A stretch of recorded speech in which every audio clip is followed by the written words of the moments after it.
Cinema വിശേഷങ്ങൾക്കും ഗോസിപ്പുകൾക്കും ദാസനും വിജയനും ഈ channel ഇപ്പോൾ തന്നെ സബ്സ്ക്രൈബ് ചെയ്യുക.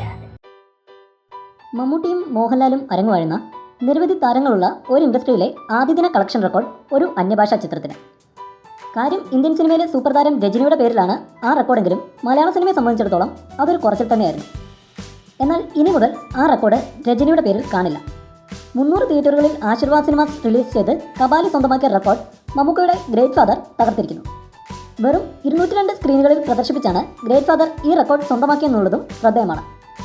കബാലിയുടെ 4,25,00,000 എന്ന റെക്കോർഡാണ് ആദ്യ ദിനം 4,31,00,000 നേടി ദി ഗ്രേറ്റ് ഫാദർ തകർത്തിരിക്കുന്നത്.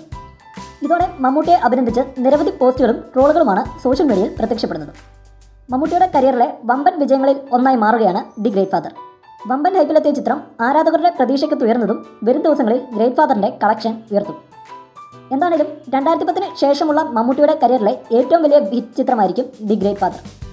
മമ്മൂട്ടിയുടെ ആദ്യ 50 കോടി ചിത്രമായി ദി ഗ്രേറ്റ് ഫാദർ മാറുമെന്നുള്ള കാര്യത്തിലും സംശയമില്ല. കൂടുതൽ സിനിമാ വിശേഷങ്ങൾക്കും ഗോസിപ്പുകൾക്കും ദാസനും വിജയനും ഈ ചാനൽ ഇപ്പോൾ തന്നെ സബ്സ്ക്രൈബ് ചെയ്യുക.